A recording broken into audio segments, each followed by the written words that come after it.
Welcome to the Slop Farm. Enjoy the video.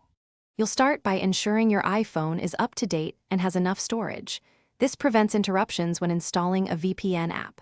Once done, open the App Store and download the VPN you chose.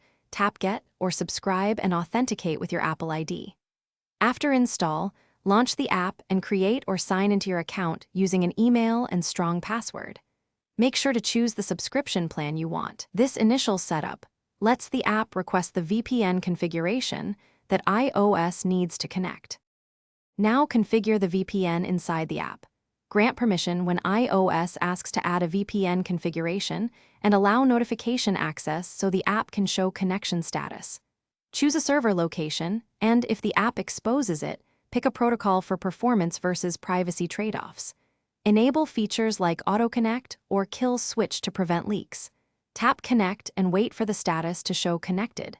Finally, confirm it works by loading a web page and verifying your IP and location have changed. To finish, tailor settings. Enable auto-connect on public Wi-Fi, set split tunneling if needed, and adjust battery or data usage options.